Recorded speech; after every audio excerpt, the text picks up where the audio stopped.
It was a normal Saturday afternoon in the suburbs. Well, maybe normal for everyone else, but I was out of luck. I was having a garage sale. I hate damn garage sales, and like most men, I'd rather just throw all that junk away. But my wife insisted. Even after I told her that we didn't need the money, she immediately responded that we could donate the money to the school our children go to. She is one of the Tay organizers and is truly dedicated to making the school a better place. She's as obsessed with the Tay as I am with my car. So here I am, lying in a hammock in the backyard, relaxing before Sunday when they came. Sunday is an important day for me. I'm planning on running a marathon in the fall, so I usually spend Sunday mornings on my longest run of the week. It's usually between 18 and 24 miles, so I'm useless for most of the day, at least until sunset. When the yard becomes shady, I feel a huge surge of energy, which I use to wash the car. Here's my car in the garage. 29 Mustang GT with bullet wheels and MagnaFlow exhaust system. After my wife, she's my baby. More precisely, before my wife, she was my baby. You may have noticed that we don't have a garage sale to clean out my garage. No, my garage is spotless. You can eat right off the floor, and there's even a TV. Damn, here they come. I closed my eyes and hoped they would go away. But no. Sorry, sir, said the young man. His girlfriend, or perhaps his wife, was holding onto his hand like a lifeline. They both had that damn, we're young, smart, and in love look on their faces. You mispriced the game's Master X Station dual-screen video game system. $50 just can't be the right price. I think you meant 500, right? He asked. Both 3D monitors are included, I said. Plus, I'm adding all the games, headsets, and extra controllers. We get all this for $500, he asked. His face lit up like it was Christmas. The dual 3D monitors alone cost $300 apiece, and the system should cost at least $400. The games are $60 each. Are you sure you're selling all this for $50? No, I said sharply. Cost $50, take it or leave it. His girlfriend poked him in the ribs with her elbow. But he was no fool. Does it work? He asked, looking at me with suspicion. It's been used for less than a month. It's in almost perfect condition, I said. Of course it works. Look, if you don't want it, I'm sure someone will buy it. It belonged to your child, and he ran away or went to school or something, he asked. No, I said. It was mine. Then why are you selling it so cheap? He asked. I shrugged and sighed. This is one of the reasons I hate damn garage sales. Everyone can't just get a good deal. They definitely need to know the history and origin of every damn thing. In fact, getting rid of the gaming system was one of the reasons we were having the garage sale in the first place. I sat down and pointed to the set of furniture on my terrace. I grabbed a couple of beers for him and his girlfriend and a Pepsi for myself and started telling them the sad story of how video games almost ruined my life. My name is Perry Tyler. Okay, no dumb questions, I'm not him. I'm not a huge black guy who dresses like a woman and makes movies. My name was Perry Tyler long before anyone had heard of it. Anyway, I have a degree in manufacturing engineering from the University of Michigan, and I work for Thompson Manufacturing as a chief CNC programmer. I have a cozy home in the suburbs of Michigan, not far from Detroit. When this story began, I had been married to Denise Ankowski for about 10 years. We were happy, or so I thought. We had everything that, it would seem, should mean happiness in our time. We weren't rich, but we weren't hungry either. Like most Americans, we were in the middle of an economic war. Denise and I were complete opposites in appearance and physicality. She peaked early and I peaked late. I mean, the first few years after college were her best. Denise was never a stunning beauty, but she was attractive and had a hot body. Her average attractive face was framed by long, shiny brown hair that made her look more beautiful than she really was. She wasn't a monster, but that hair made her look much sexier. Her body wasn't like the girls from Baywatch either, but she had beautiful legs and big breasts. This probably caused most guys to not notice that her stomach was a little loose even in her 20s, which is a very bad sign. Those breasts also made most guys, myself included, not notice that she had what was called a white girl butt. This is the type of butt that practically does not stand out. It's like her lower back just connects to her legs without any protrusion. It's strange, but this trait is almost never found in the current generation of women. I think maybe it's similar to the Renaissance when Rubensian women were in fashion. What is and is not desirable in women changes. In the 21st century, we seem to prefer women with a little more noticeable butt. Overall, I, on the other hand, was a typical nerd. During and after college, I was thin, awkward, and wore huge glasses. I was socially awkward and incredibly shy. I was also hopelessly in love with Denise. The first few years after college were difficult for most of us. Denise got a job as a waitress, and I started my current job. I made good money almost from the start and slowly overcame my social phobias. I started as a CNC operator and gradually moved to a setter and then became a programmer. Each promotion brought new responsibilities and more money. Meanwhile, I was still in touch with some friends from college. Denise and I talked a lot over the years, but never met. We grew closer every year until we finally started dating. Things quickly became serious between us. Denise was the first woman to allow me access to her body. I mean, I had sex before her, but it was usually in a hurry, in the back seat of a car, or in the dorm while my roommates were away. Denise and I had our own apartments, and we could enjoy sex without rushing. After a year of dating, I noticed a few things. First of all, Denise was simply my best friend. Whenever I was away from her, I was miserable. She felt the same way, so I asked her to marry me. She looked at me as if I was talking about someone else. I think she saw a lot of old maids in the restaurants where she worked and assumed that she would become one. She didn't even accept my offer right away. She asked me why I wanted to marry her. "You already have sex with me regularly," she said. "You know that I will give you as much as you want even if we don't get married, so why would you marry me?" I looked her straight in the eyes. "Denise, I've always liked you. Even before you noticed me, I dreamed about you. Now that we've spent some time together, I've noticed that I have a pretty hard time when you're not around. It's not just your breasts or sex, Denise. I want to spend my whole life with you. Although you are my best friend, I don't want us to be just friends. And I'm scared to think that one day some other guy could take you away from me. I love you, Denise." "God, why didn't you just start with that last part?" she said. "Of course I'll marry you, Perry, but don't underestimate yourself. I know you think you didn't have a chance with me before, but you did. Being with you is great for me too. A lot of the guys I dated before you were only interested in sex. You are the only one who really took the time to get to know me. And even after we started having sex, you are still there and still kind to me. I would never let you go, and I will never let you go. I love you too." So, after 10 years of marriage, we were happy, or so I thought. The past years have brought us many blessings. We had 2 sons, Bobby, a mischievous 5-year-old boy, and Johnny, his little brother, who was 3. We waited until we were financially stable before having children. We had a beautiful house, 2 cars, a swimming pool, and regular vacations. We had everything we needed to be happy. Of course, in 10 years, we have become completely different people. Denise seemed shorter and fuller. Although she wasn't a pig or huge, she was now one of those typical suburban housewives you see everywhere. Yes, her breasts hung so low over her already large belly that everything merged into one big mass, and her butt sank even lower into her lower back. The years and the birth of 2 children have taken their toll, but I didn't notice it.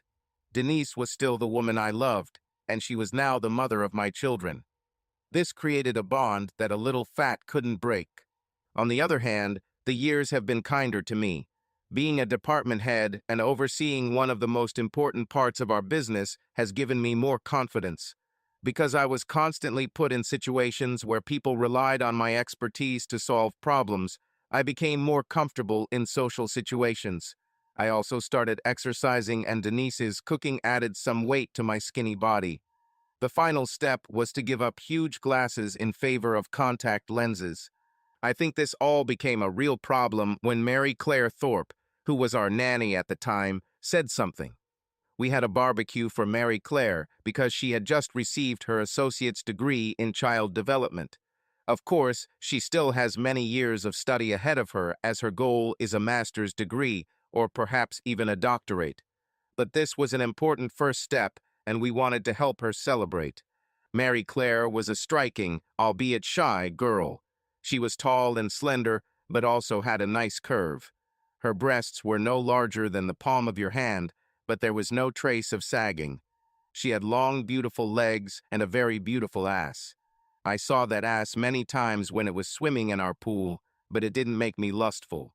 I guess it was like seeing a guy's car with a supercharger.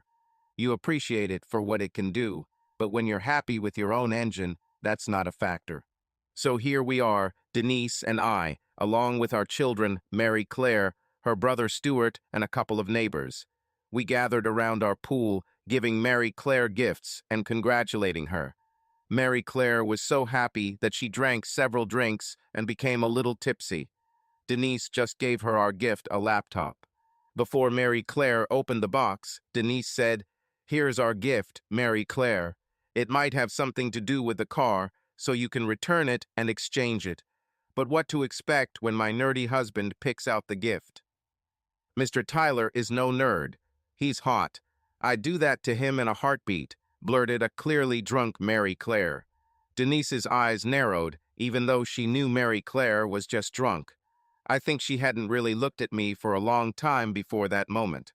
In her mind, as in mine, we were just two people in their 30s with kids and a mortgage like everyone else we knew. Hearing that I was hot changed everything because when we first started dating, in terms of attractiveness, she was a throwback star and I was never anything special. Knowing that the situation had changed, even if it was in the eyes of one drunken nanny, attracted her attention. Denise and I spent most of our time playing with our children and doing family activities. I think because of this, the spark in our relationship faded to the point where only coals remained. Women notice these things and tend to experience them internally. On the other hand, I decided that we needed to start some new hobbies that we could do together to rekindle the coals. I had read several articles online about online predators meeting children in game rooms, and our children were getting close to the age where they would start playing video games. In most of the articles, the authors said that one of the best ways to ensure that your children do not become victims or be bullied online is to play games with them. Since I've never been much of a gamer, I decided I needed a background. I went out and bought the biggest, most expensive gaming system I could find. I also bought a lot of the most popular games. I bought a professional system with 2 processors and 2 monitors so that Denise and I could play together and also compete with each other online. In terms of games, I bought Beyond the Call of Duty 4, Unmapped, and Sea Rim, all of which had great campaigns and amazing online versions. When I got home and connected the system, Denise looked at me as if I was on something. "This will help us restore our relationship," I smiled with obvious intention. "How will this help?" she asked. "Well, in 2 ways," I began.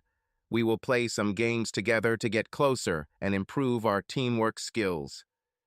"We already have good teamwork skills," she said sharply. "I know," I said. "But other than family activities, we rarely do anything together just for fun.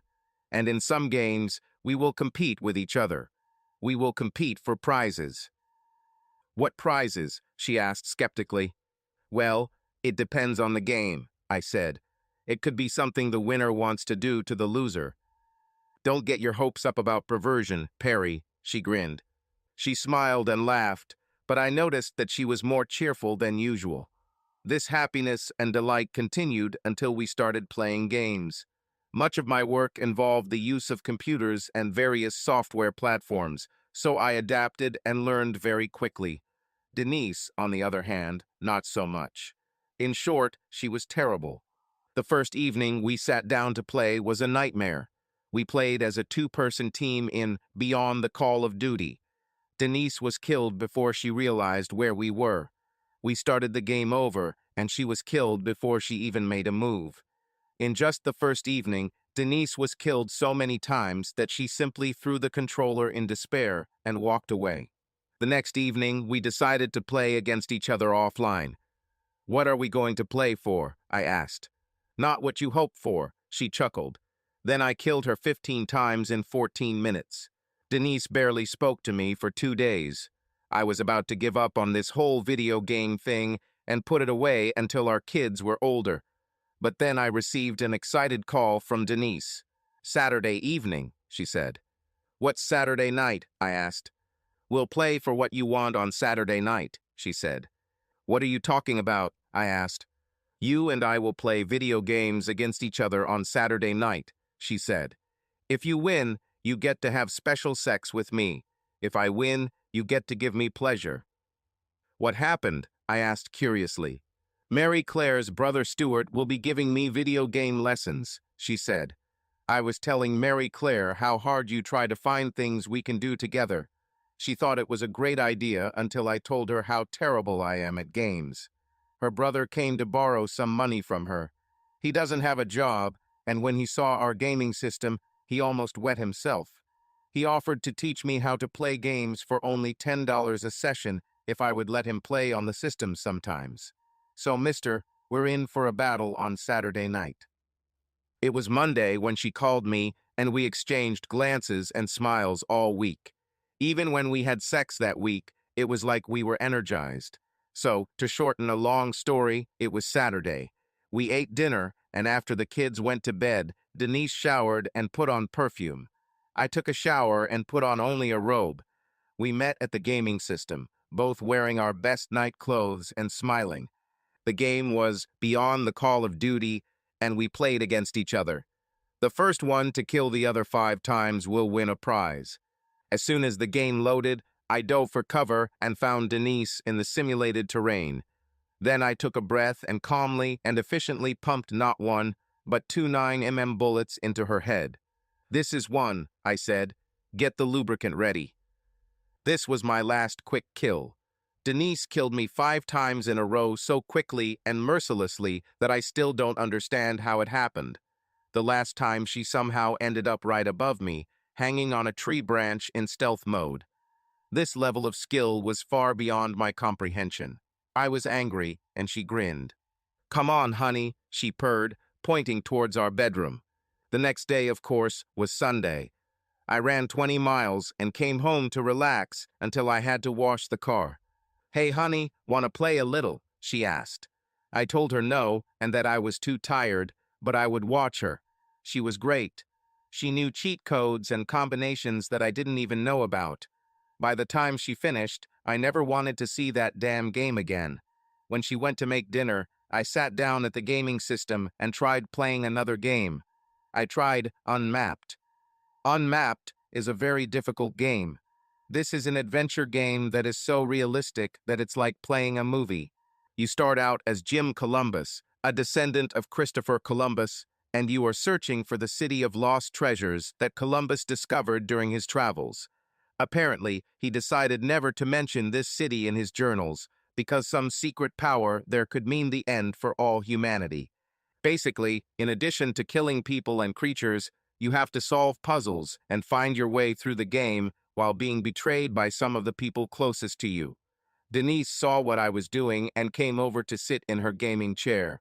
She joined my game and was terrible again. I smiled. I felt revenge.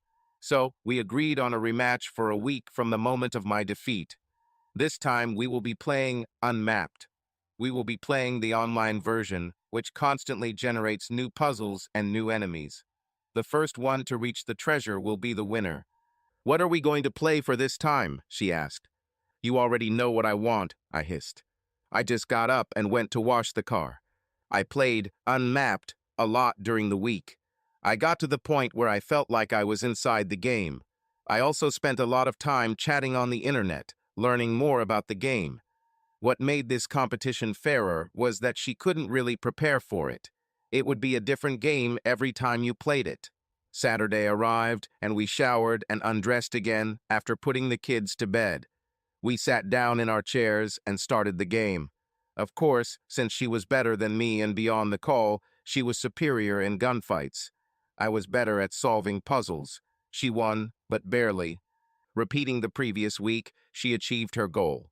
Perry, I just love it when you do that, she sighed. And I love you. Buying this video game was the smartest, best decision we ever made. I'm glad you're happy, I said with a joy in my voice that I didn't really feel. What about next Saturday? She asked. What about her? I asked. We still have one game and none of us have played it yet, she said. I got out of bed and went to the game. I brought the box into the bedroom and we read it together. You're in, I said. This time it will hurt you, she smiled.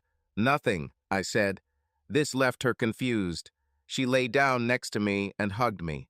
But you want, she began. Not anymore, I said. Perry, you may not have noticed, but it's been over a week since she said. When I went for a run the next day, I was angry. 20 miles is a long way. This gives you a lot of time to think. Washing the car is another activity that allows the mind to find order and find solutions to problems that are bothering us.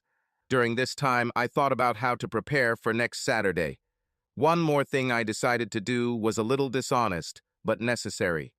While Denise was preparing dinner, I calmly and casually walked around our living room and looked at a few things on the shelves and around the room. The next day, while at work, I turned on my computer and launched an application on my desktop. I hadn't used it in a long time, but it still worked. We had several stuffed animals on shelves in the living room and other places in our home. A few years ago, when we heard horror stories about nannies, we bought some nanny cams to check on Mary Claire. Mary Claire was practically part of the family now. She came over to use our computers or the pool, even when she wasn't babysitting our kids. But then we wanted to be able to keep an eye on the kids from anywhere. I could check camera footage from my iPhone if the computer was unavailable. In this case, I moved one of the cameras so that it was looking at the game system monitors. I knew it was a bit of a scam, but I needed to know how Stuart made Denise such an accomplished gamer. I put the camera footage in a small window on my computer desktop. This way I could work on a new program while I waited for her to train. I think I had been working on a new program for a little over an hour when I heard a sound. It looked like Denise was talking to someone. Did you win again? Asked Stuart. He chuckled quietly for a few minutes while Denise smiled and nodded. There was another guy in the room with him. Stuart looked nothing like Mary Claire. He was a large, doughy guy who was already starting to go bald, although he was only in his early 30s. He wore very thick glasses and, unlike the typical nerd, was very aggressive. He constantly expressed his personal opinion on various issues that were important only to him. He then turned the topic to whether Frodo and Sam would ever have found Mordor without Gollum's help. He assured me that they would have found it, because the ring itself could have guided them. He claimed that the ring knew where they were going and resisted it, which is why it was so painful for Frodo to wear it. After this conversation, I refused to ever watch the Lord of the Rings films and did not allow them in my home. When Stuart gave us a boxed set for Christmas, noticing we didn't have one, I quickly threw it away as soon as he left the house. Will I get paid now? Asked Stuart. Denise suggested that Stuart's friend might feel more comfortable outside on the terrace as long as she gave him money. I didn't understand this. I paid Stuart. Besides, we have all morning and most of the afternoon, she said. Stuart looked at his friend, who was about to say something, but fell silent under Stuart's gaze. He went outside, muttering something under his breath. Denise and Stuart watched him leave the house and heard the door click. Denise then pulled Stuart into the living room and knelt down in front of him. I pressed a key on my keyboard to start recording the video stream and grabbed my jacket.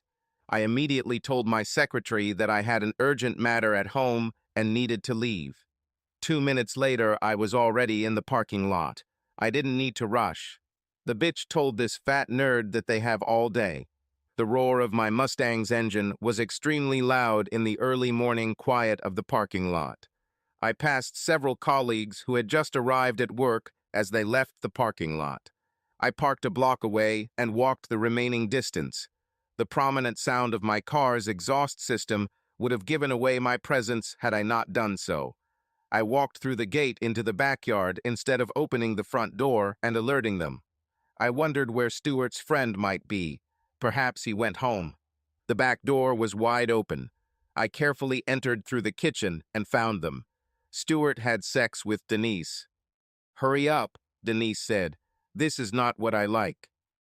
"You told him you had all day," I said loudly, causing them to turn in my direction. Denise quickly straightened up, and Stuart almost fell. "Perry, what are you doing at home?" she asked in shock. "Oh, damn," said Stuart, who couldn't help himself. I crossed the room, heading straight towards Stuart. His eyes continued to get bigger. Although Stuart was physically much larger than me, he knew what awaited him. Boxer Mike Tyson was once asked in an interview what was the best punch he ever threw. He said the best punch he ever threw was against Robin Givens when he was married to her. I was in this mode when my fist flew towards Stuart. I've never been much of a fighter. Other than a few self-defense classes, I was mostly a reformed nerd. But that morning I was amazed at my actions, as if I were watching it from the outside. I understood exactly everything that was happening in the room. I was one with the universe at the molecular level. That's why I noticed that Denise's face was a mask of horror as she rushed towards me. Perhaps he had been the victim of too many video games, or perhaps the connection between sex and violence was too close for him to separate. Denise rushed towards me and grabbed my arm to keep me from beating Stuart further. She was holding my hand, and this bitch weighed more than me, so reflexes kicked in. His shrill screams were probably heard in the next district. I looked at Denise and pushed her away from me. "Perry, we need to talk about this," she said. "What's there to talk about?" I said sharply. "You have saved your lover for now. But the next time we meet, things will be different. Get out of my house, all three of you." "What are you talking about?" she screamed. "I don't have a lover. I tried to save you from jail. Our children need both parents, and we won't be able to figure this out if you kill Stuart. He's pathetic. Look at him." "Denise, just get out of my house," I repeated. "Take Stuart and his buddy with you." Stuart was still lying on the floor, curled up in the fetal position. Stuart's friend, meanwhile, was crying and trying to open the locked front door with only his left hand. I crossed the room and gave Denise her keys from the counter. I opened the door and told her to take them with her. With difficulty, they lifted Stuart and led him out of the house. Denise tried to hug me before leaving, but I pushed her away. "When we talk about it, you'll realize it's not as bad as it seems," she said. "I'll be back as soon as I get them to the hospital." "No, you won't come back," I said. "Go to your parents or to hell, but don't come back here. Let your father come and get you enough clothes or something to last until the lawyers arrange for you to come back." "Perry, don't say that," she said. "It was just a mistake. We won't become one of those divorced families. We'll work things out. I don't want our boys to grow up in a broken home. I love you. We just need to talk." I slammed the door in her face. If she hadn't jumped back at the last moment, the door probably would have knocked her off her feet. The heavy metal door frame cracked. I realized that I didn't have much time, so I called Mary Claire and said that I urgently needed her help. I asked her to pick up my boys from school and kindergarten and take them to my parents. I told her I was probably going to jail soon, but I didn't tell her why. Then I rushed to the bank and transferred all the money from my savings account. I left my current account untouched. I closed the savings account so that if someone checked our accounts online, there would be no evidence of the existence of another account. I was confident that when Denise hired a lawyer, he would be able to find out when the account was closed, and maybe even be able to find out how much money was there, but he still wouldn't be able to get it back. I went to my boss. We were friends, and he went through several divorces.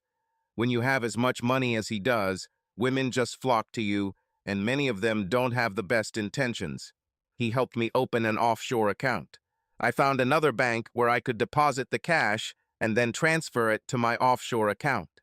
Denise's lawyers will have to try to check every bank in the region to trace this transaction, especially since I didn't have an account with this bank and I didn't open one. I still paid about $100 in fees, but it was worth it. I called my broker and cashed out my brokerage account. This account only contained stocks, some step bonds, and a few mutual funds. It was completely separate from my 401k account at work. I lost about 15% of the account value by transferring it to an offshore account. If I tried to withdraw it by cash or check, I would have to pay taxes, which would reduce the amount even more. I called my boss again, and he said he had an idea for me that he was working on. He had a friend in Vegas at one of the casinos who was going to help us. He also told me to park my car in his garage. I asked my secretary to follow me to my boss's house, where he lived with his current girlfriend. We returned in her Honda, and I rented a car. I drove the rental car back to the house and noticed that the police were already there when I arrived. I smiled and waved to them. "Mr. Tyler, there are 2 people in the hospital with serious injuries," one of the officers said. "They don't want to file a complaint, but we'd like to hear your side of the story." "I came home to find one of them having sex with my bitch wife," I said. I reacted as any man would. "Do you need proof?" I asked. The 2 policemen looked confused. "Come into the house," I said. They reluctantly followed me. I went to my home computer and turned on the recording. They watched the first part, which I saw from the office. I stopped recording long before I attacked Stewart. "Sir, I really understand what you're going through," the first officer said. "I've been in that situation myself. Even though these guys don't want to file a complaint, we need to take you to the station to fill out a report. I think your wife talked them into not saying anything. You probably won't be there long." "Oh, I'm ready, officer," I said. "I don't mind sitting there for a while. I'm fine. My house has a front door and a back door. The back door has a special lock, so we were initially warned not to lose the keys to it because replacing it could mean replacing the entire door. Denise almost immediately lost her key while on vacation. When I left home, I broke my front door key in the lock. My tailgate key was in the glove compartment of my Mustang. Surprisingly, I was not sent to prison. I was put in an interrogation room. They did not take my phone, wallet, or any of my personal belongings because I was not arrested. They left me alone while I waited for the detective to arrive. I called Mary Claire, who had already taken my children to my parents. She asked me what was going on. "Your brother would probably be the best person to talk to," I said. "But thank you for taking my children. I owe you one." I talked to my father and explained to him what was happening. He decided it would be best to say that he was taking the boys fishing with my permission. My father knew thousands of fishing spots, and my boys loved to fish. My phone rang almost immediately after I hung up, and it was Denise. I immediately disconnected the call. She called again, and I hung up again. The next call was from Denise's mother.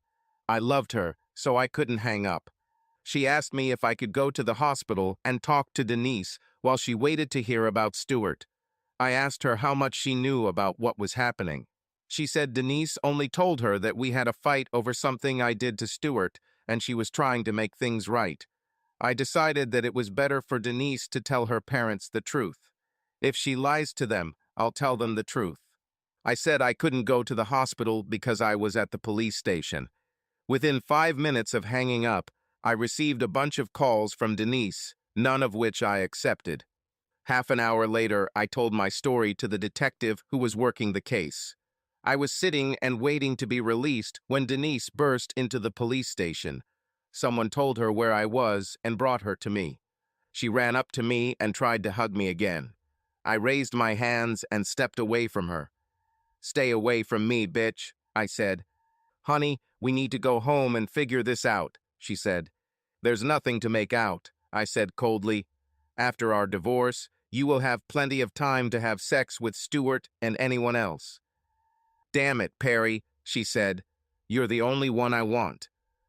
"We all have to want something," I said. "But I'm the one you want, but will never have again." "Perry, we need to talk about this calmly," she said. "I've made a lot of mistakes, but that doesn't mean I don't love you." "You let that fat bastard have special sex with you," I said. "Year after year, I've begged you for this. We've known each other forever. You've known him for a few months at best. I married you and supported you. He taught you how to play video games. When you were sick, I took care of you. What exactly did he do for you? We have children together, and I thought we had a future. He ended our marriage, so now your future is with him. Well, you have all these memories of laughing. Above me, behind my back, right? Perry, no one laughed at you. She began. I love you, Perry. Don't do this to us. I didn't do shit to us, I said coldly. You did. Perry, you've never seen the real me, she said. When I was growing up, I realized that I would do anything to win. I'm too competitive. But I'm at a point in my life where I needed to feel like I was in control of something. You always treated me like a princess. You always loved and cared for me when no one else did. Even when we got older and I turned into a pig and you became what you are now. You always grabbed me and begged for what was always yours. Yeah, that's right. That's why you gave that bastard what you never gave me. Do you know how much that hurts? I don't want to talk to you anymore. Anything you need to say it through my lawyer, I said. Perry, we need to talk about this calmly, she said. I turned away from her and childishly stuck my fingers in my ears, loudly singing la la la la la. I watched as her face grew redder. Perry, don't make me do this, she said. La la la la la, I sang. She shook her head and took out her cell phone.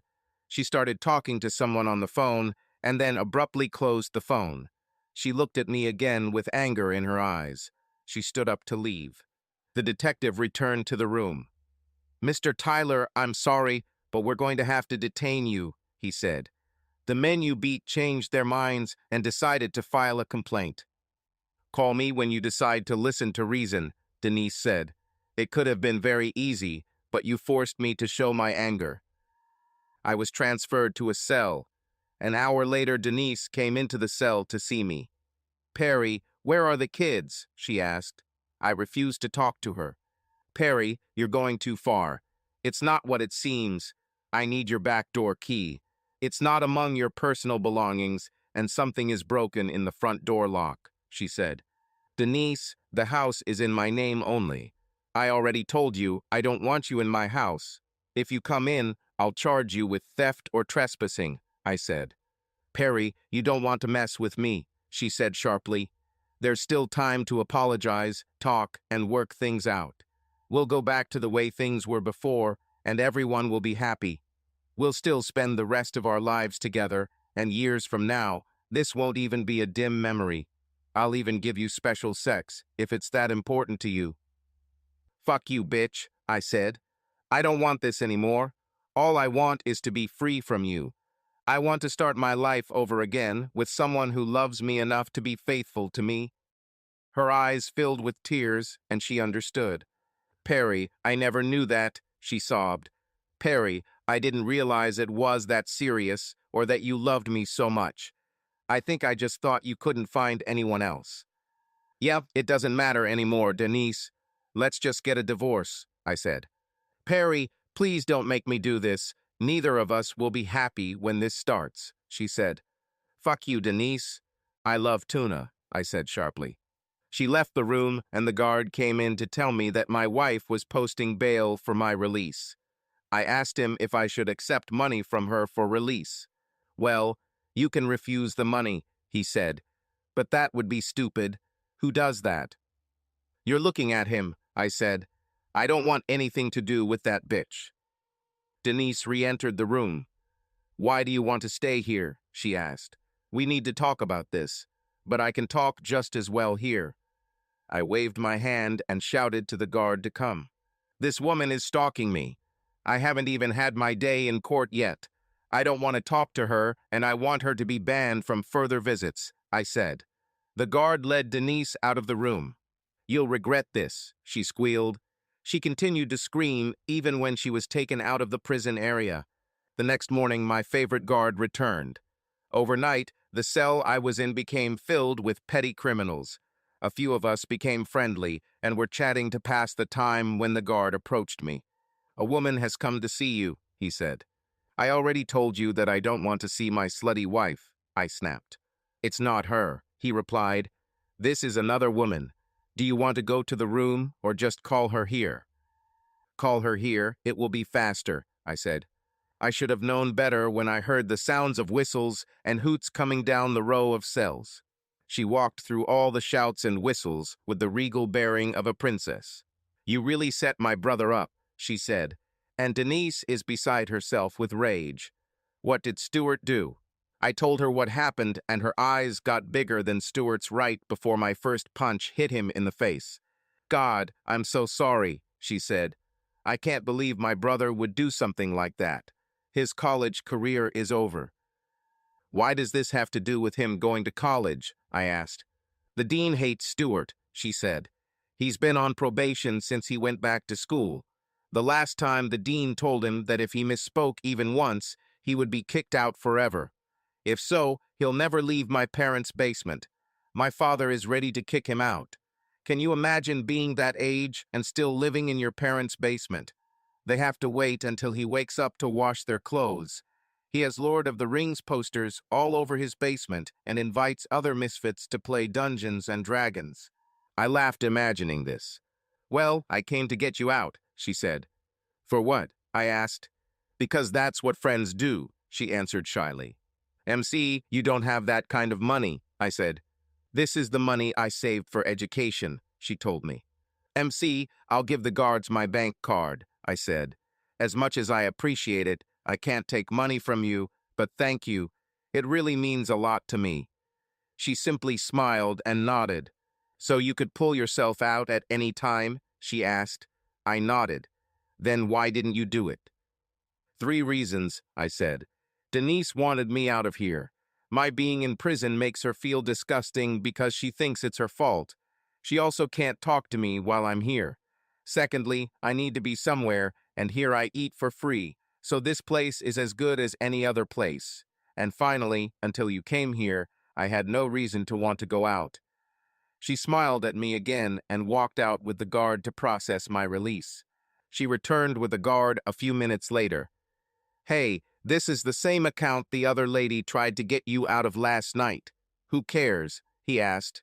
I love this lady, I said joyfully. Mick drove me home, where I picked up the rental car.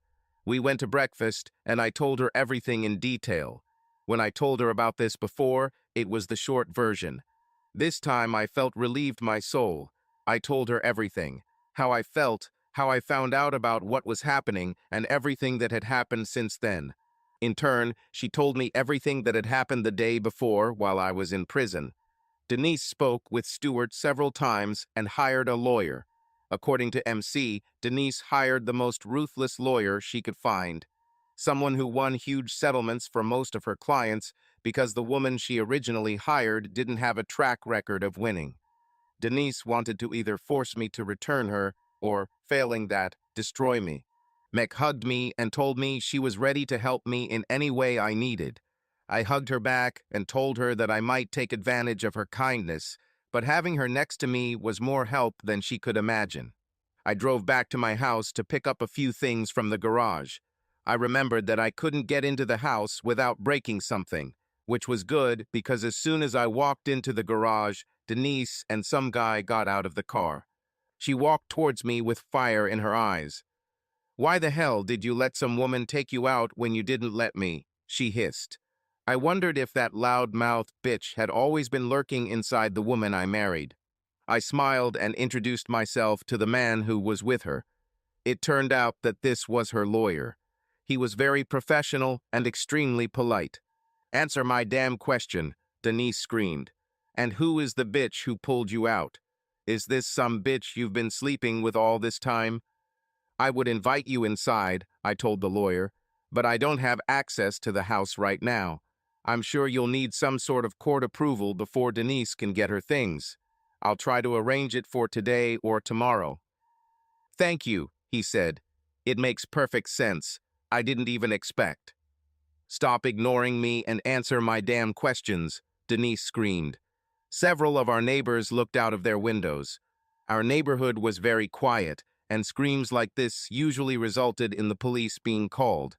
I know, I said, continuing to ignore Denise. After interacting with Denise, you expected a lot of screaming and yelling. I'm not like that. She wasn't like that either, until all this started. I assume you are going to serve me with a subpoena. Here is my mobile number so I can arrange to be served at a time that suits me. I'm not sure where I'll live. Aren't you going to live in the house? He asked. I sold the house, I said. I am the sole owner. My wife's name is not on the mortgage. I just decided that if we weren't going to live here as a family, there was no point in keeping him. His eyes became huge and Denise began to cry. Could you please answer her questions before she gets hysterical? He said. Denise, Mick pulled me out. I used money from our account or my account. There is no woman with whom I am cheating on you. You've been the only woman I've been with for the last 10 years, Denise. I loved you until you ruined everything. She looked at me with watery eyes. For a few seconds, the bitch she was trying to become disappeared. But we could still have everything we wanted, she said. It was a mistake. My desire to win at any cost took over. No, Denise, I said. We cannot. We can't go back to the way things were. There is no way to erase from my memory what I saw. There's no way I'm going to trust you again. You are sure? She asked quietly. Maybe you're just still hurt and angry at me. Maybe if we give it a little time, you'll change your mind. I don't think so, Denise, I said. Well, can we talk about this? She asked. Can we just sit down like two reasonable people and sort out our differences? I'd like that, I said. Let's meet in the park at 1 o'clock. Why in the park? She asked. In case things get loud, I said. Plus, the park is a public place where we can both quickly leave. I hope we can work this out, she said. I'll see you soon. I walked away and got into the rental car. I called my boss and told him how everything was going. Don't be deceived, he told me. Her lawyer and other people spent the whole day yesterday finding out how much you earn and how much money you have in your retirement account. Stick to the plan. You also need to go to Vegas today. If she files for divorce, the legitimacy of many of our steps will be even more questionable. I met with the lawyer I hired. I gave him information about Denise's lawyer so he could contact him. I told him everything I was doing, and he laughed until his face turned blue. I felt that he had gone through this himself. You know that I am officially required to report all your actions to the court, right? He asked. I nodded. I don't care, I said. The only thing that matters to me is that my children are okay. I love tuna. It's a good thing I have short-term memory loss, he said. I can't remember anything you just told me. When I left the meeting with the lawyer, I headed to the park. When I arrived, I saw Denise sitting on a bench in the old gazebo. Several people were sitting and eating lunch on the benches around the gazebo, but no one was close enough to hear our conversation. I walked over and sat on the opposite side of the bench from Denise. She noticed this and frowned. It seems like a lifetime since you came into the kitchen and pestered me while I was cooking, she said. Now it's like I have some terrible disease that you don't want to catch. She paused and looked at me, then continued talking.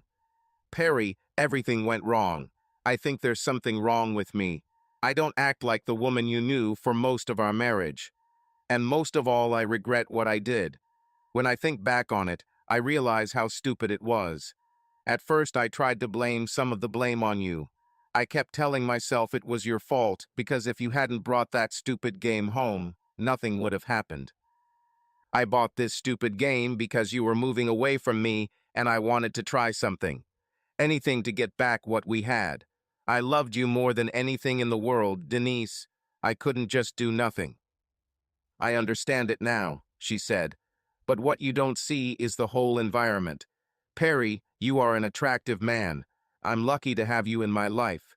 It wasn't always like this. Remember 10 years ago when we first started dating? I was hot. Everywhere we went, people looked at me and wondered why such a hot woman with such a nerd. I never told you this, but men always tried to pick me up when we went out. You went to the toilet, and while you were away, men slipped me their phone numbers. Or men would come up and start conversations with me while you were around. But I never gave in. I think by then I was already thinking about forever. I had my fill of guys who just wanted a quickie because I was hot. I could get this at any time. That's all the older women I worked with as a waitress talked about.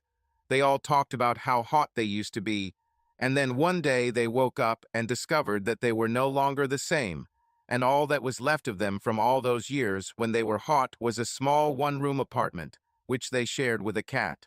I didn't want to end like this. I also noticed other women who were happy. They had homes, families, children, and husbands who loved them. I realized the difference between happy women and not so happy women in love. I looked at all the guys we used to hang out with and realized that although I slept with many of them and might again, none of them cared about me. There's a big difference between wanting to sleep with someone and caring about them. Even then, the only person I felt cared about was you, Perry. That's why I followed you, and I'm so glad I did. I think the problem is that the balance of power has changed recently. You've become more and more attractive over the years, Perry. I became the fat-assed, saggy-breasted mom who still sees herself as that hot girl on the beach. Lately, no one even notices me, but many women around us say how hot you are.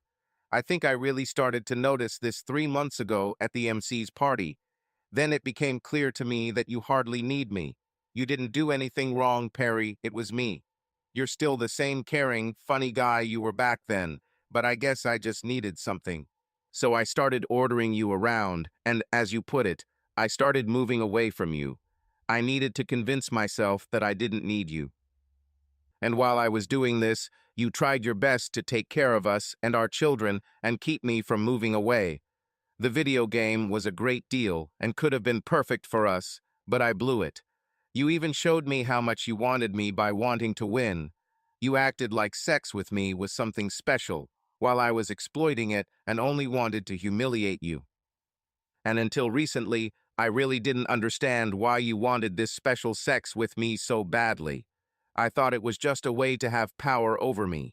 I saw it as your attempt to force me to do something I didn't want to do. And then, when you explained why you wanted it, I just wanted to cry because of what a fool I was. I didn't realize you still loved me so much. But Perry, you need to know something. I didn't have sex with Stuart to hurt you or humiliate you. There was more to it than that. You probably don't remember, but you and I tried this kind of sex once a long time ago. 10 years ago, on our honeymoon, when you were drunk. I was ready then because I loved you so much that I would do anything for you.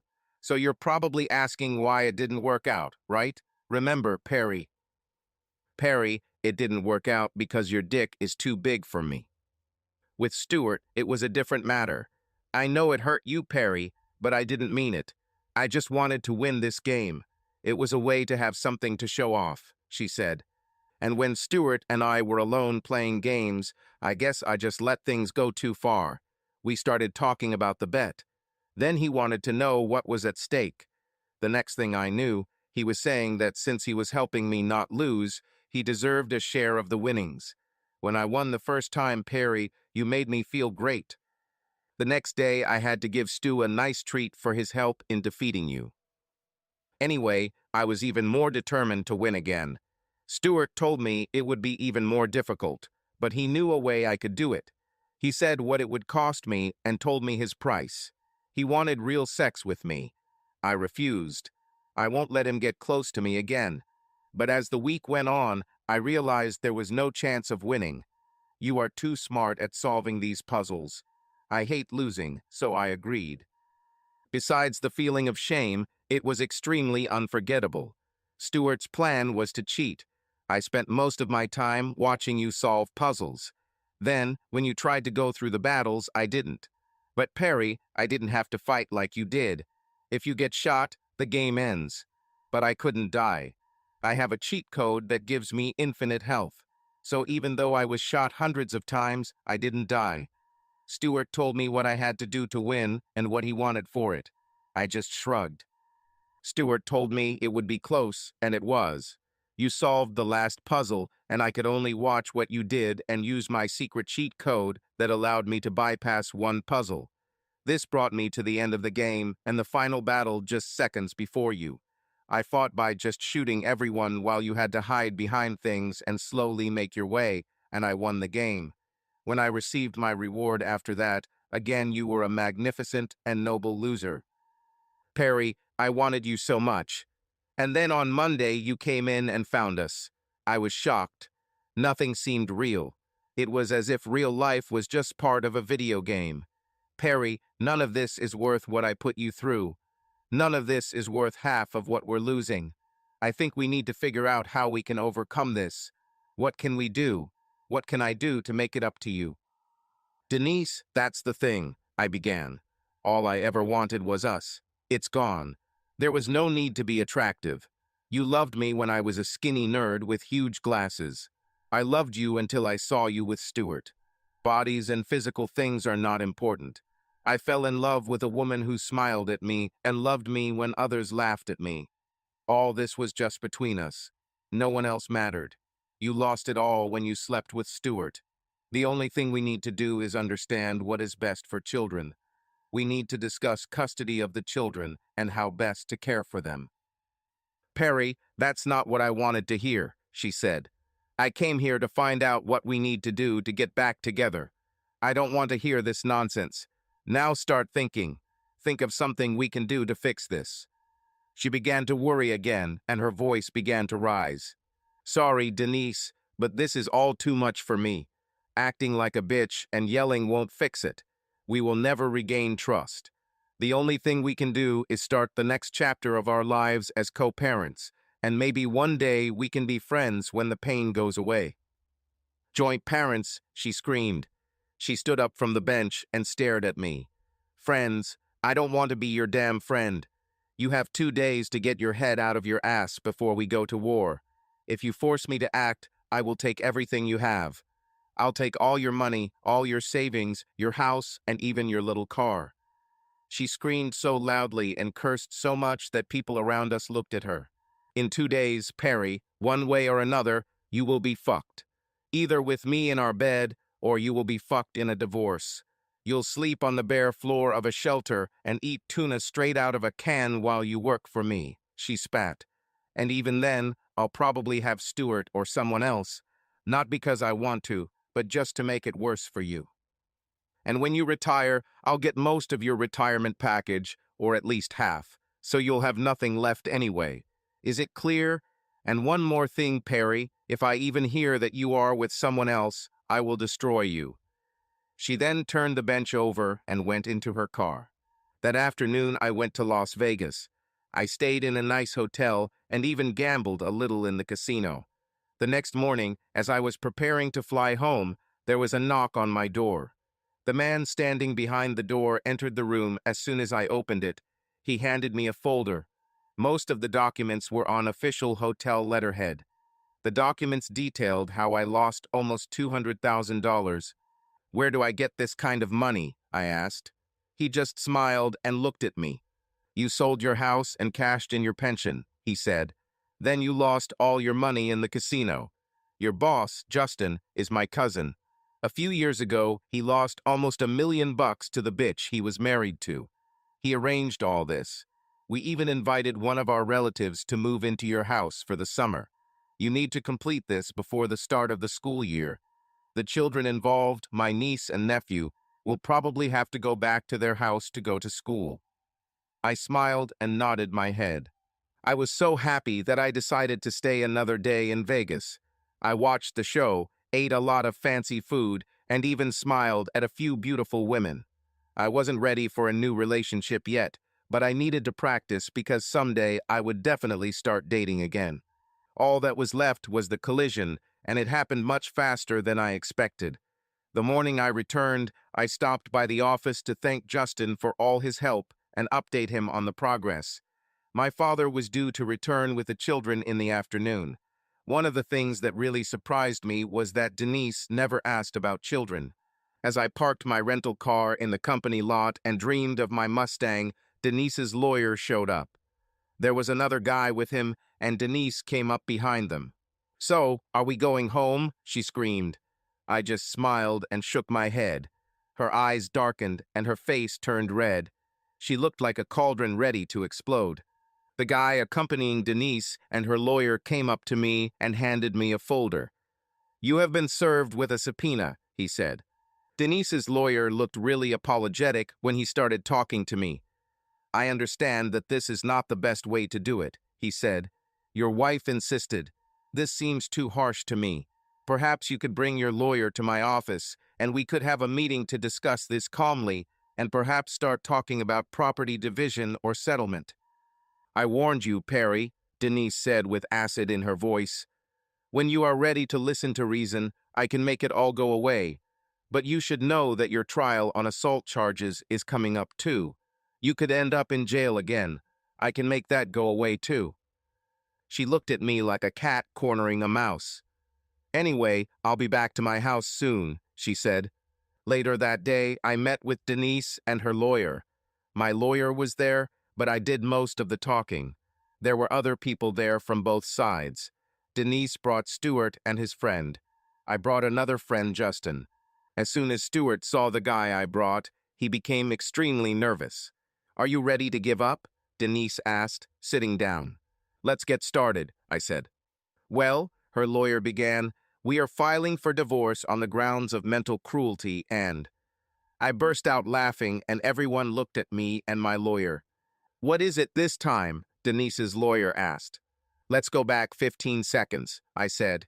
Your client begged me to stay with her. Does it look like I was being cruel to her mentally or otherwise? He looked at Denise and she was ready to explode. Okay, I said. Denise, I thought you would file for divorce due to irreconcilable differences, and I was willing to accept that. That way no one would be humiliated, and we wouldn't have to involve Stuart and ruin his reputation. But I guess if you're trying to fight bullshit with fire, I'll have to provide a dose of truth. I changed my counterclaim to treason. Denise's lawyer looked at me in surprise and then at her. You didn't tell him why I was divorcing you, did you? I asked him. Your client didn't tell you why I'm divorcing her, did she? Well, he stuttered, it's a no-fault state and you have no proof, do you? I picked up my iPhone and turned on the nanny cam video. His eyes rolled back and he looked at Denise. I need to consult with my client, he said. He and Denise went outside. We heard a lot of screaming and yelling through the door. I smiled at Stuart, who looked very nervous. When Denise and her lawyer returned, he sat down and said, We are willing to accept irreconcilable differences. I'm not sure I'm ready now, I said. After all the pain she caused me, maybe everyone needs to know what kind of person she is. But let's leave that for later. Continue your lawsuit. My client wants a house and primary custody of the children. She is seeking child support and spousal support. She wants her car and 60% of her savings and checking accounts, as well as her investments and half of your retirement plan. She also wants to suggest that you go to couples counseling to try to resolve your differences. I started laughing again. The lawyer looked at me again. What is it this time? He asked. You know that when you walk in and find the woman you love doing sex with another guy, it really changes you. You start going crazy for a while. All I can say is that I wanted to close this issue. I wanted to leave her and start over. Then no. No, what? Denise asked, getting to her feet. What the hell did you do? I sold the house, I said. I sold it before you filed for divorce. I also withdrew all the money from my savings account. I thought I could go to Vegas and triple, or at least double it and pay you back, and we could go our separate ways and start over. You're with some guy who doesn't care that you're cheating on him, and I'm with a woman who can be faithful to me. But you didn't triple the money, did you? She asked. Didn't even come close, I said. Never play when you're upset. How much money did you lose? Her lawyer asked. That's it, I said. I still owe the casino several $1,000s. What about cashing out your retirement plan? Asked the lawyer. Surely my client has a right to something. I haven't worked there long enough to be fully invested, I said. And I was so upset about what Denise did that when I walked out of there, I told Justin to stick it to himself, so he fired me. Since I'm not fully invested, it's not worth much.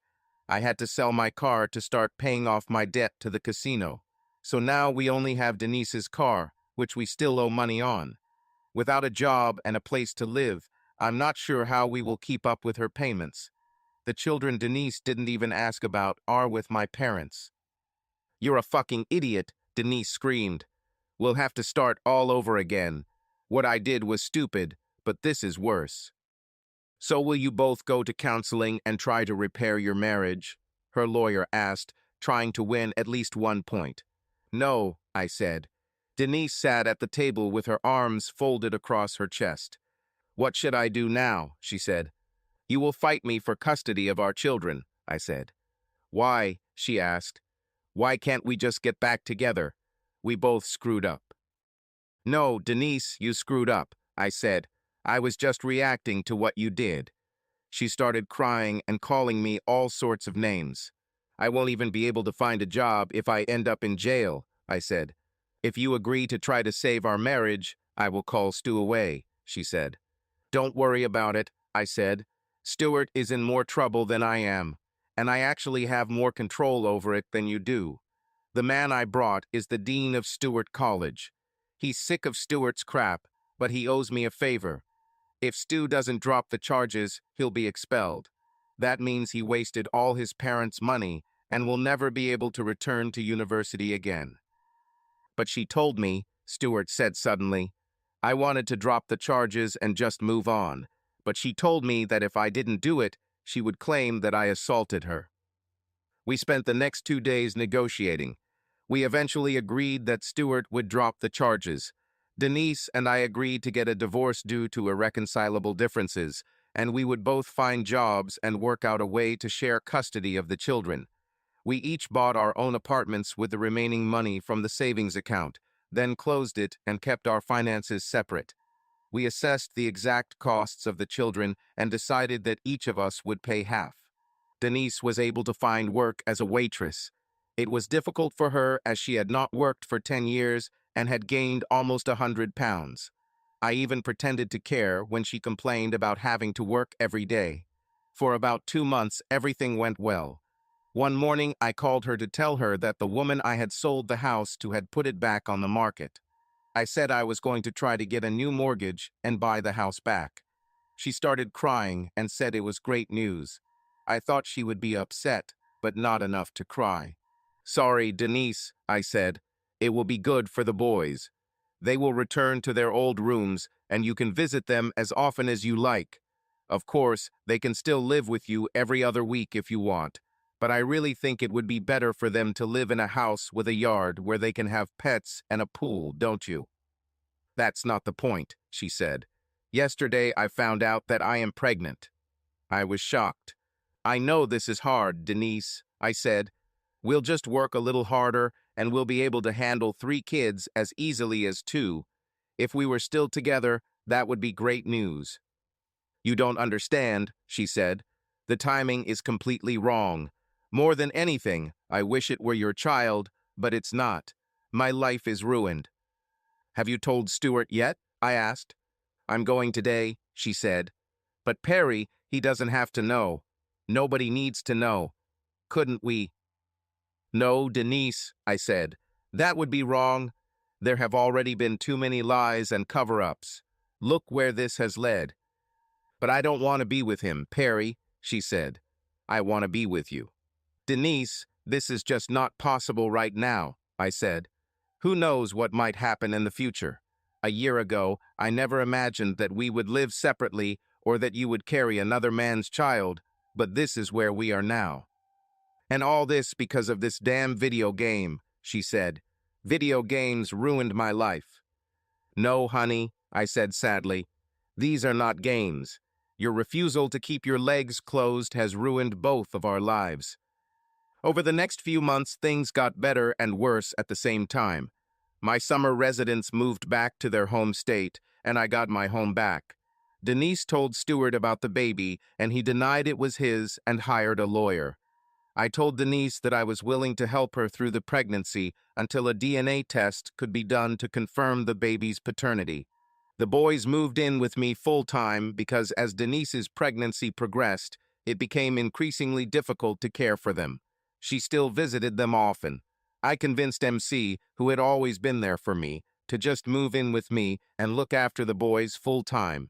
She structured her fall school schedule so she could attend classes while they were in school. Denise also lost her job because she simply couldn't stand or move fast enough during her pregnancy.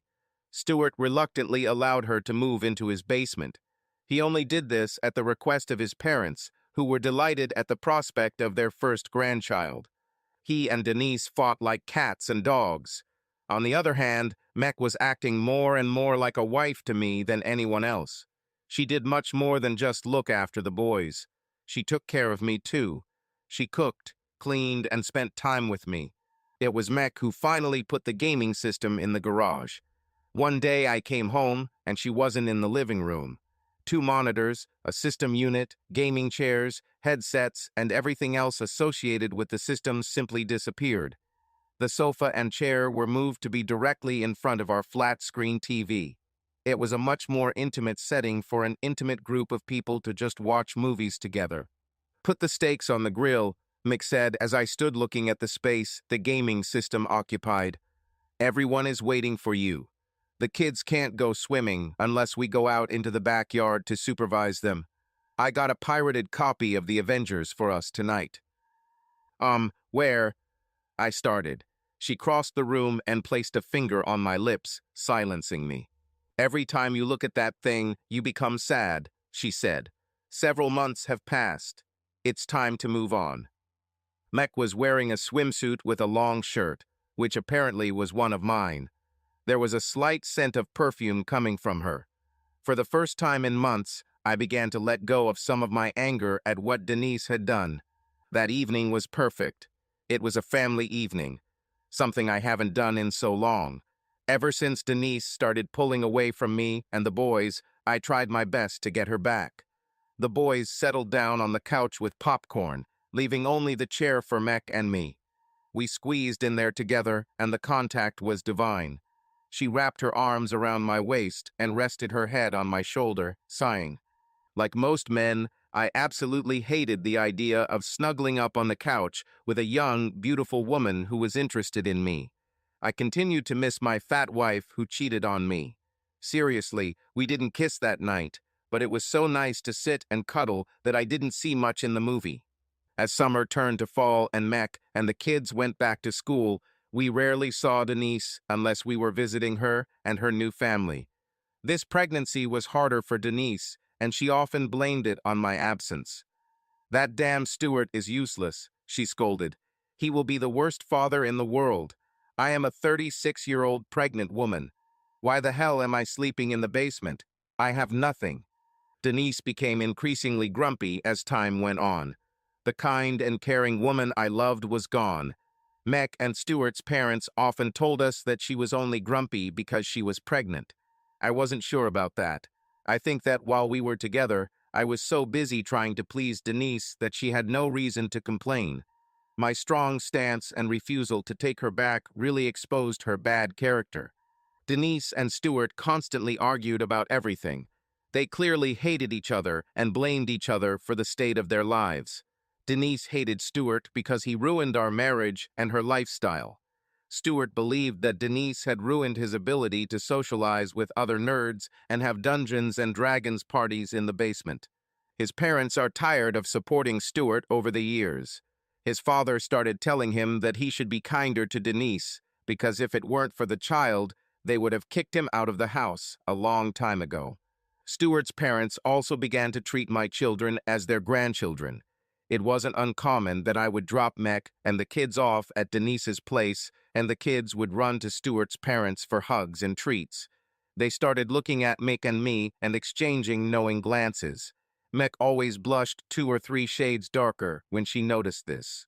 In fact, we were all sitting on the back porch talking about a topic that was bothering MC's dad when we heard the tragic news.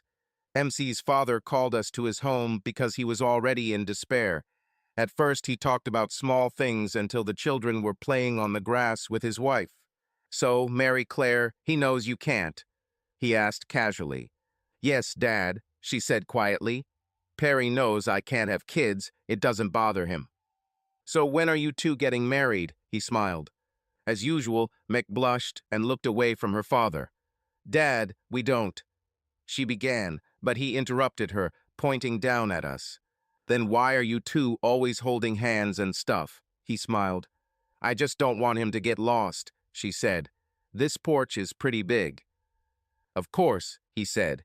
It's amazing that no one has gotten lost on this porch yet.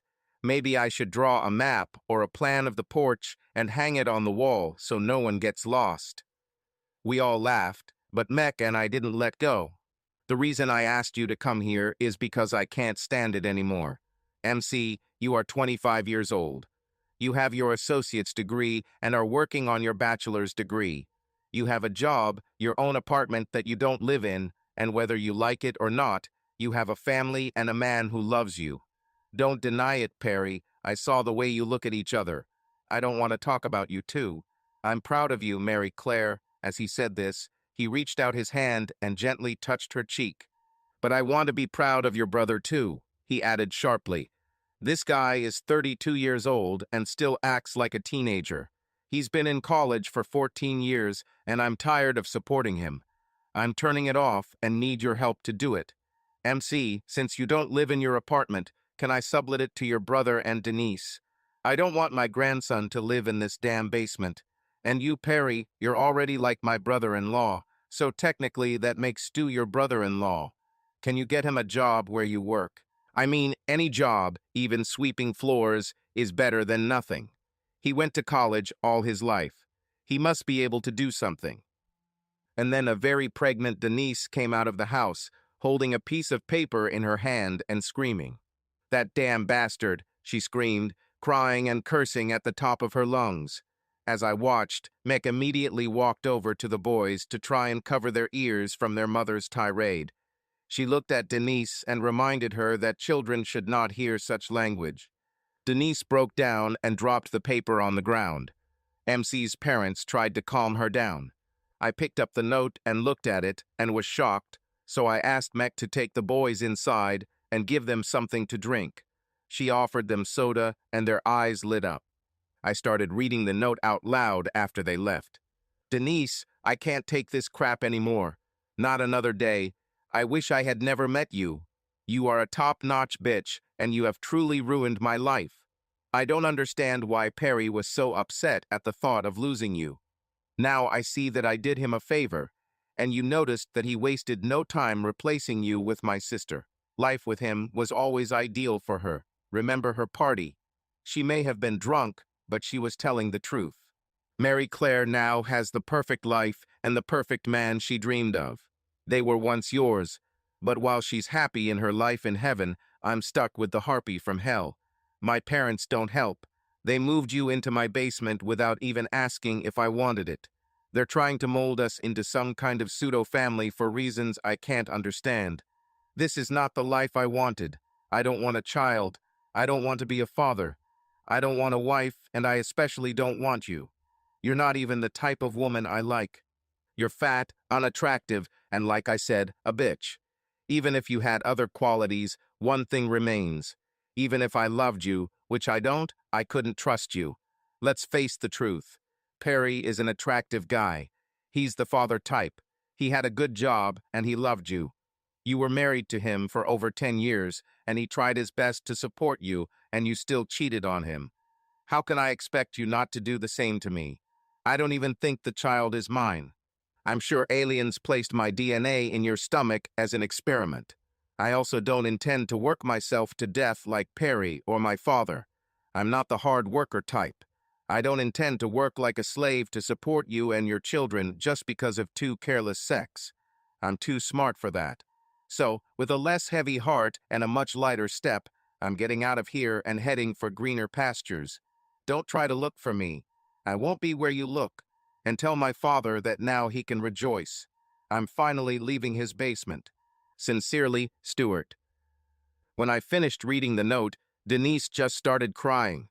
MC's parents tried to console her and tell her that everything would be fine, but she didn't believe it. Life has this funny way of biting you in the ass when you do bad things. But I must say that in this case everything ended correctly, despite all the lies and intrigues. Some bad things happened, but we survived them. So, I said, looking at the couple, Do you want to buy this gaming system or not? The woman was clearly reconsidering her decision. The man began to nod. At this moment, their eyes were drawn to a female figure walking out of the house with two small boys behind her. "Mom, I want to go to the pool," said my son Johnny. She picked him up and kissed him tenderly on the nose. "You have to wait a little, Johnny. You just ate," she said. This child called her mom. "So are you and your wife back together?" the woman asked. "She doesn't look fat to me. Did she go on a radical diet?" Before I could say anything, an old and loud 1980s Yugo showed up on the lot with obvious signs of rust and body damage. The windshield was cracked, and all of the car's wheels had excessive camber, as if the car had been overloaded. A fat woman got out of the car, leaving the engine running. A much larger, fatter man with no chin and huge glasses came out of the passenger's side and began looking around my yard for things to sell. They both noticed the gaming system at the same time. "I married an MC," I told the couple I was talking to. "The woman who just got out of that car, if you can call her that, is Denise. I wonder what she's angry about now." As we watched, Denise ran around the yard until she found a baseball bat. She took out crumpled bills from her bag, which she handed to MC. "Here's $50, she said loudly. "It's mine, right?" Mick smiled and nodded. "No," Stuart shouted hysterically. "Fuck you, Stuart," Denise hissed. "I bought this shit, so now it's mine." As we watched, she raised the baseball bat over her head and hit the gaming system as hard as she could. She repeated her actions until pieces of plastic and circuit boards scattered all over the yard. Denise laughed like crazy, destroying the once modern gaming system. "You're going to ruin my life, aren't you?" she shouted, striking the device again. "Looks like you'll have to buy something else." I smiled at the couple. "I think the gaming system is sold." "Wait," the woman said. "Now it's clear that you married the MC, but how did Denise and Stuart end up back together?" We sat down at the table again, and I continued to tell the rest of the story. Over the next few months, everything happened unexpectedly. Denise gave birth to a baby girl who, unfortunately, looks exactly like Stuart.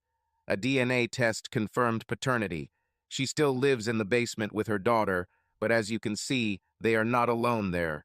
About a month after the baby was born, Stuart called his parents and begged them for help. He ran out of money just 100 miles from home and was caught stealing food. He got into even more trouble when the sheriff tried to arrest him.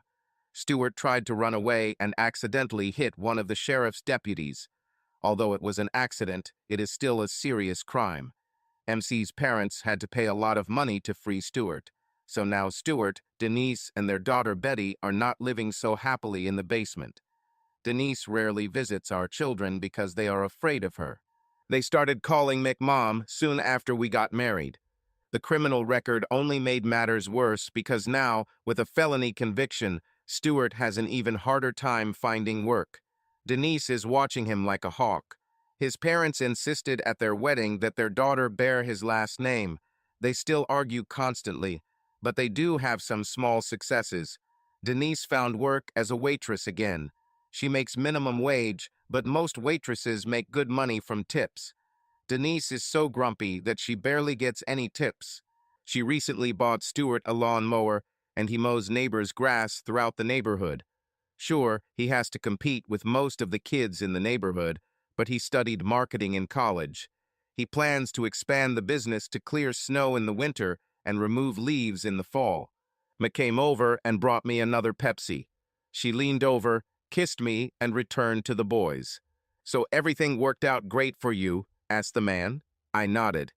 "Buying that gaming system was the smartest decision I ever made," I said. At that moment, Denise's car stopped rattling and stalled. She stopped hitting the remains of the gaming system with the bat and tried to start the car. It wouldn't start. Denise started hitting the car and crying. Subscribe to our channel so that your love doesn't cheat on you, and go ahead and listen to the next story, because this story is nothing compared to the next one. If you're under 18, don't even think. Click to the next one. Click to the next one. Click to the next one. Click to the next one.